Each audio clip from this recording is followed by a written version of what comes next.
Bonjour à tous. Alors, vous avez été quelques-uns à ne pas aimer mon analyse sur le film Hold Up Hypnotique. J'avais fait un live, et puis ce live a été extrêmement censuré. Donc, je fais une vidéo, comme ça, je le posterai, et je refais tout ça. Voilà. Alors, même toi, Eric, hein, parce que mon ami Eric Perrault, t'as pas aimé, apparemment non plus trop. J'avais envie de te répondre aussi, Eric, si tu le permets, parce que toi, tu expliques que je serais peut-être en colère suite à ce live, enfin, le précédent live, et que finalement, ça laissera entendre que j'aurais pu être jalouse de cette situation. Mon Dieu, Eric, je suis tellement étonnée de ce manque de compréhension que tu as eu et de cette analyse qui est trop simpliste, beaucoup trop simpliste. Pourtant, je te connais beaucoup moins consensuel, et puis je suis étonnée de... Je te connais plus perspicace, tu vois. La jalousie, en fait, c'est pas le truc qui fait partie de ma manière de concevoir la vie. Mais bon, admettons que les gens puissent croire ça. Et en toute sincérité, je m'en moque totalement. Moi, je préfère expliquer les choses réelles. C'est-à-dire que ces gens sont, pour la plupart, très connus. Je vais en apporter la preuve. Parce qu'ils font souvent le buzz. Le buzz, c'est ce qui les intéresse pour certains. Je ne parle pas de tous, évidemment. Mais dessus, beaucoup ont utilisé des médecins intègres.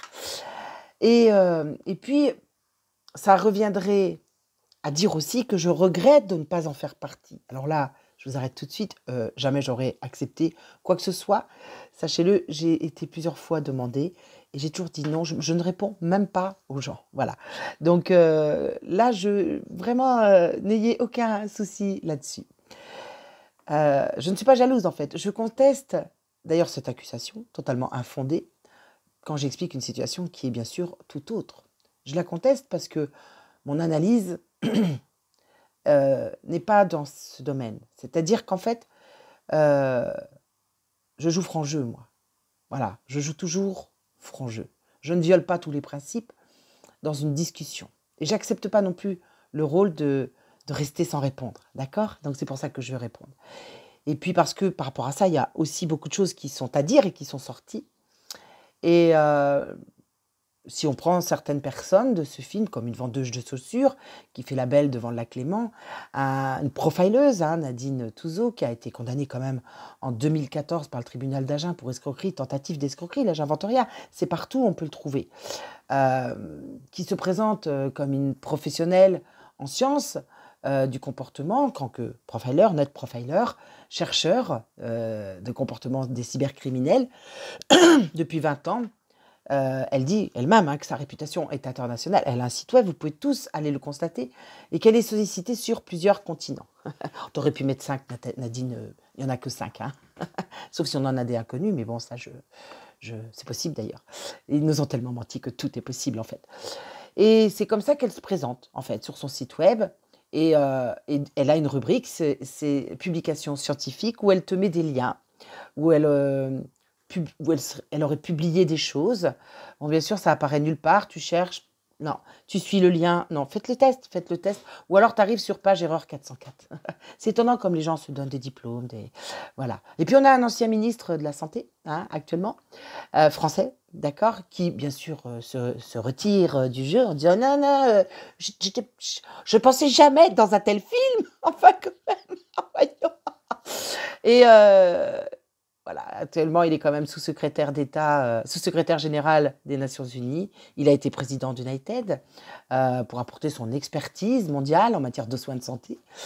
Et il vient de rentrer, figurez-vous, au conseil d'administration de Kersys.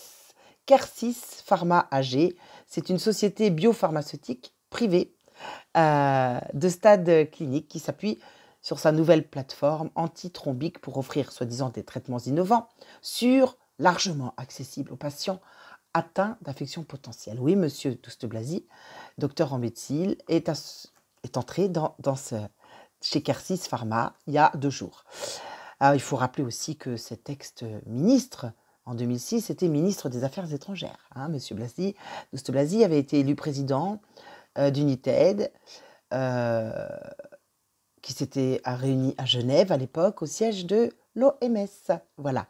Et Monsieur Douste-Blazy, il y a 2 jours, a déclaré, je le cite, hein, « Je suis très heureux de rejoindre le conseil d'administration de Carcis Pharma AG, car à cette étape importante de la croissance de la société, cette EPIC partage ma passion pour le développement éthique de médicaments afin de créer de nouveaux médicaments innovants et sûrs pour des patients atteints de maladies potentiellement mortelles dans le monde entier. » Voilà. Récemment, Monsieur Douste-Blazy a fondé et est devenu président d'Unit Life. C'était une initiative encore des Nations Unies, l'ONU cette fois, qui lutte contre la malnutrition chronique par l'innovation. Alors là j'ai eu envie de sourire parce que je me suis dit comment lutter contre la malnutrition chronique par l'innovation plutôt que l'alimentation. Je sais pas, c'est un truc, voilà, c'est assez marrant. Enfin marrant et triste en même temps, il faut quand même qu'on le dise parce que c'est tellement triste ces gens-là, tous autant qu'ils sont. Donc c'est un fonctionnaire français donc qui est aux Nations Unies dorénavant et qui a été aussi secrétaire adjoint de l'ONU, conseiller spécial sur les financements innovants pour le développement au sein de l'ONU. Précédemment, il avait été ministre français de la Santé, ministre de la Culture et ministre des Affaires étrangères dans le cabinet de Villepin. Bref, quand même, il aurait pu agir depuis longtemps. Alors, il faut savoir que Carcis Pharma est basé en Suisse, qu'il a fait avancer un pipeline de développement d'études cliniques en phase avancée qui sont concentrées sur la prévention de la thromboembolie veineuse chez les patients cancéreux. Mais il cible d'autres maladies, et c'est ça qui est intéressant, vous allez voir, telles que la drépanocytose, le SCD, le virus Ebola, et tenez-vous bien, le Covid-19. C'est tellement incroyable. Bien sûr, Eric, je te mettrai tous les liens, tu penses bien, je ne voudrais pas que tu aies à chercher. Et puis, je n'oublie pas Benito de la Trata, de la Alsace, qui vend de la 5G, de l'intelligence artificielle aux hôpitaux, et n'en doutons pas, certainement en collaboration avec tous ces projets, et qui a le culot de se faire passer pour un alerteur. Nous nageons véritablement en plein délire. Alors, Benito de la Trata, de la Alsace, a tout de même 16 entreprises. Bien sûr, il ne s'en cache pas, évidemment, vous pensez bien. Ils savent très bien, ces gens-là, qu'un jour, il y en a qui vont aller chercher et qui ne se contentera pas de ce qu'on leur raconte. Alors, c'est Hulk, cet homme, c'est Hulk. Il est partout, YouTube, Odyssée, Twitter, Facebook. Il prépare des lives, il rencontre des personnes, il fait des films, il lance des pétitions, il met au travail des avocats. Ouais, en fait, c'est Shiva. Je te jure, c'est Shiva. Et en plus, il gère 16 entreprises. Tu vois, c'est celui qui s'est surfé sur la vague de l'opportunisme. Un coucou, en somme. Et El Trata, moi je te le dis, c'est un homme magique. Parce qu'il fait plus de 30 heures par jour. Ah non mais c'est sûr, c'est obligé. Ou alors ils sont 15 autour de lui. Voilà. Alors évidemment, je n'ai pas eu à chercher beaucoup pour trouver tous ces renseignements en fait, Eric. Et bien sûr, tout le monde peut les chercher et les trouver, comme moi, bien évidemment. D'ailleurs, je vais vous filer une autre info. Là-bas, en Roumanie, on a une jolie secte dont fait partie Nadine Touzo, qui met elle-même en ligne d'ailleurs son diplôme d'honneur remis par OTSJ Roumanie, Free Masonry. Et oui, tout est sur son site, messieurs, dames. Dans les photos, je n'invente strictement rien. Voilà, Eric. Les gens qui ignorent les coulisses et les ficelles peuvent y croire, éventuellement. Mais tout le jeu, en fait, consiste à faire croire à une analyse basée sur paroles d'autorité. Donc, des médecins, des scientifiques, un ex-ministre, quand même, the référence. Tant pis si derrière il dit ne pas avoir été mis au courant de ce film complotiste.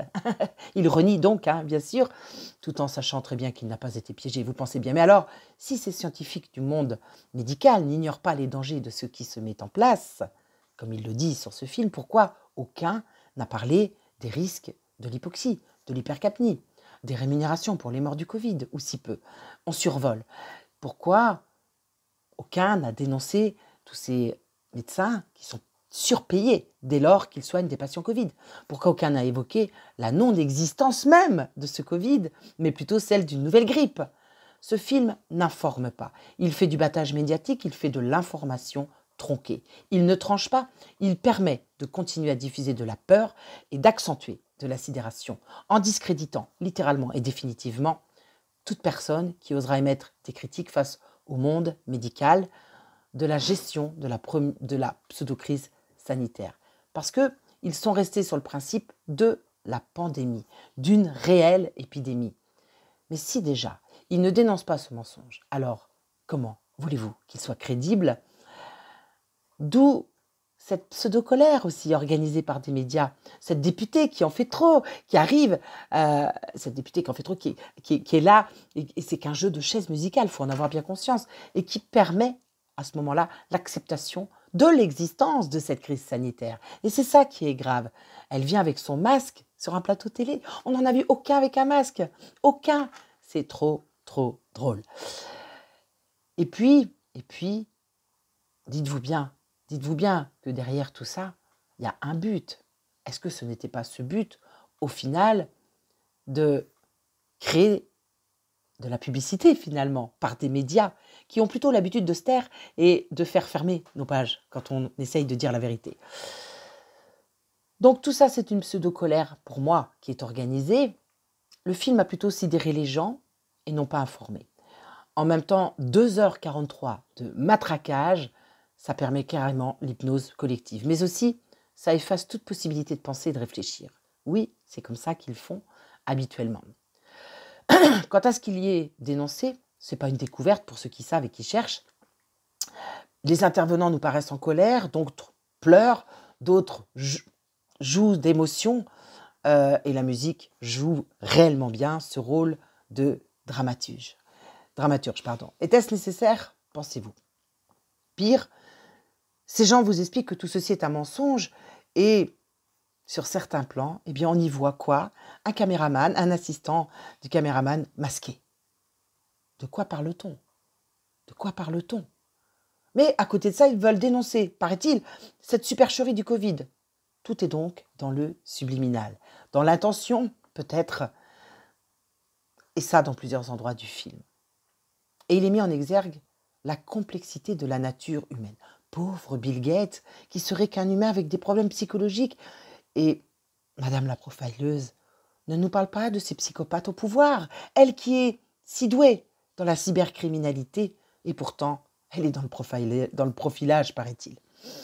On nous parle d'une guerre des classes, mais c'est une plaisanterie, une guerre des classes. Nous sommes dans une guerre des mondes, dans une guerre génocidaire, silencieuse, et qui élimine toute parole, tout acte bienveillant. Alors on vous donne des réponses toutes faites et personne ne dit les choses réellement de ce but final qui est ce génocide. Alors on ne vous pousse pas trop à chercher non plus par vous-même, des fois que vous découvririez des choses qu'on ne vous a pas dit dans le film, et vous n'allez donc pas voir plus loin du but de cette chaîne d'esclavagisme qu'on veut nous imposer. Et vous découvrirez bien plus si vous faites vos recherches, vos liens, parce que le plan est immense, mais immense à un point inimaginable. Donc les médias ont joué leur rôle comme prévu, comme d'habitude devrais-je dire, ayant orchestré savamment le travail de diabolisation de ce documentaire choc. Du coup, c'est le dernier qui a parlé qui a raison. Et on termine le document, on termine les questionnaires, la TV a dit halte au complot, et si c'était ça le but ultime? Je ne sais pas, je pose la question. Faire en sorte de fermer la porte sur Internet à toute personne qui tenterait de dénoncer ce qui se passe. Le tout sur fond noir, le tout sur un message subliminal qui me rappelle celui de M. Sarkozy. Nul ne pourra s'y opposer. Tous les médias en parlent, donc lui font de la pub, en quelque sorte. À l'heure où l'AFP vous dit ce que vous avez le droit de regarder, ce qui est juste ou ce qui est faux. Et oui, c'est comme ça. Dès que vous sortez une info, on vous dit non, cette information est fausse, veuillez regarder la vraie information sous le nom de l'AFP.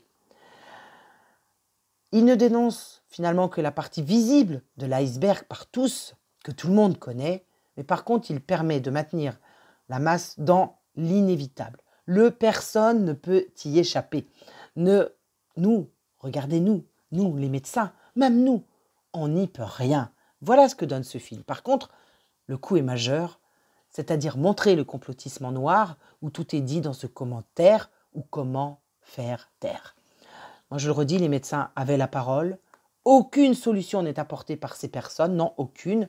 Et on se fie à ces personnes comme placées ici par hasard. Voilà. Voilà ce que fait ce film avec des personnes d'autorité. Ils ont validé un mensonge mondial, pour moi, celui d'une pandémie. Et c'est de cette façon qu'ils ont servi sur un plateau d'argent de quoi assassiner toute possibilité de penser autrement et de dénoncer le caractère complotiste de tout ce que nous vivons au niveau mondial. En fustigeant le film, eh bien, toutes ces personnes d'autorité médicale, en les mettant dans le bain des complotistes, il devenait très facile de faire taire toute personne n'étant pas du monde médical, puisque même celles-ci ont échoué à réveiller leurs propres compatriotes, ou comment étouffer finalement la vérité dans l'œuf. Alors oui, je pose la question, quel était le but, quel était l'effet escompté? Dans le film, on nous parle de consensus scientifique. Est-ce pour nous faire ignorer le consensus médiatique? Pourrait-on parler d'un coup politique ou d'un contre-coup politique, puisque ce virus n'a jamais été isolé au final? Donc, qui organise cette contre-opposition contrôlée? Pour moi, tout est voulu, programmé, orchestré, financé depuis quand même 1871. Hold Up pardon, est également un outil d'opposition contrôlée et il n'échappe pas au verrouillage. Dès le début, la psychose a été organisée avec le gros vide, tout en sachant, pour les protagonistes basés en haut, qu'ils n'existent pas. Alors certains m'ont dit, mais il dévoile tellement de choses, tellement de vérités, ça a réveillé des gens. Non, ça a choqué des gens, mais ça ne les a pas réveillés. Ceux qui sont réveillés sont déjà réveillés, ils connaissent déjà la vérité. Et surtout, je vous le redis, on reste sur on n'y peut rien. Que peut-on faire contre ça, puisque même nous médecins ne pouvons rien actuellement. Finalement, personne ne comprend que ce film vient de remettre tout le monde dans le rang, un bon résumé des erreurs qui valide la thèse d'une épidémie et qui en plus va leur rapporter énormément d'argent. Business is business, deux cagnottes qui, il y a quelques jours, s'élevaient à 300 000 €. Ils ont pris des avocats au cas où on les critiquerait, où on les insulterait. Et pour ceux qui croient encore que le vaccin va les libérer du masque, eh bien ça, personne n'en a parlé dans le film, mais moi je vous annonce qu'une éminente médecin qui a servi de témoin expert pour le Congrès américain a déclaré que même après la mise à disposition d'un vaccin contre le Covid-19, eh bien le port du masque et d'autres mesures de distanciation sociale resteront obligatoires. Et que le but est de nous faire taire, de nous rendre esclaves et malades. Et c'est ce que tweet le docteur Krutika Kupali en disant, je la cite, « J'ai l'impression qu'une fois que nous aurons ce vaccin contre le coronavirus, la vie reviendra à la normale. » Mais elle dit non, la vie ne sera plus jamais comme avant la crise du Covid, parce que même après avoir reçu un vaccin, vous devrez toujours avoir une bonne hygiène des mains, maintenir la distanciation sociale, éviter les foules et porter des masques, a-t-elle ajouté. Oui, comme nous l'avons souligné à plusieurs reprises, malgré le confinement initial et les règles de distanciation sociale introduites sur la base du retour à la normale, on nous dit maintenant que la vie ne reviendra jamais à la normale. Dans un article CNN écrit par Nick Patton Walsh, rédacteur en chef de la sécurité internationale, l'auteur affirme que le port du masque obligatoire deviendra permanent, juste une partie de la vie, que le public devra s'y faire. Au début de ce mois, un haut responsable de l'armée américaine a déclaré qu'il n'y aurait probablement jamais de retour à la normale après une enquête et que des règles telles que la distanciation sociale et le port du masque deviendraient probablement permanentes. Et puis on a ce philanthrope, Bill Gates, qui a averti que le monde ne reviendra pas à la normale tant qu'on n'aura pas pris un second vaccin. Et malheureusement, ça va prendre du temps. Ça peut prendre des années, a-t-il écrit, contre ce coronavirus. Et tous ces mondialistes, comme le Forum économique mondial, ont mis en avant la nécessité d'exploiter la pandémie pour mettre en œuvre une grande remise à zéro. Entendez bien le grand reset qui sert à esclavager le monde, définitivement. Et ce film sort pile au moment où tout se joue aux USA et en Europe, occupant chacun, comme à leur habitude, à regarder l'arbre pour ignorer tout ce qui se passe dans la forêt. Alors l'orchestration du Covid sert toutes les nations et a permis d'enfermer le peuple comme un seul mot d'ordre. Ils sont pratiquement prêts à nous couper les vivres, le plan est super bien rodé, les gens acceptent, Hold Up tombe à point nommé durant la crise de l'élection de Trump qui envoie un émissaire en France, mais que les journalistes n'inviteront pas parce que ces politiques sont en colère. Incroyable, non, ils sont obligés de parler de ce qui se passe avec Hold Up plutôt que de cet émissaire Pompeo qui a rencontré Macron. Une petite vidéo qui était censée rester sur les réseaux est devenu viral et certains pensent que le pouvoir a peur. Quand le pouvoir a peur, il ne parle pas, il crée de la diversion. Quand le pouvoir a peur, il fait du matraquage, il joue la diversion. C'est pas la même chose. Quand le pouvoir a peur, il crée de la diversion. Quand il fait du matraquage, il joue la diversion. Tu comprends? Est-ce que tu comprends la différence? Rappelez-vous, créer un problème et apporter des solutions en sauveur. Voilà de quoi sont capables ces gens-là et c'est ce qu'ils ont toujours créé. Et tous ces gens qui ne se réveillent pas à cette réalité, eh bien, ils vont rester passifs, ils vont rester noyés en dissonance cognitive, enfermés dans une confusion parce qu'ils n'arrivent plus à réfléchir, à agir parce qu'ils restent pétrifiés par la peur et ce qui les rend finalement très naïfs. Le temps de l'Inquisition arrive, entendez le contrôle total, parce que c'est leur but à ces élites mondiales, à ces mondialistes qui veulent prendre le pouvoir de tous les pays. Alors certains se posent la question, comment en sommes-nous arrivés là? Bien, ça découle de 2000 ans d'histoire, d'une histoire inventée par eux, à travers des livres sacrés, pour cacher le combat céleste à mener entre le mal et le bien, entre l'ombre et la lumière. Ce plan a été stratégiquement élaboré par défaut Dieu, par la culpabilisation perpétuelle, la soumission dès le début de l'histoire à des fausses croyances auxquelles les peuples ont tous adhéré. Exactement d'ailleurs comme celle de cette fausse pandémie, devenue désormais une petite épidémie, mais qu'on continue à vous enfermer au nom d'une petite épidémie.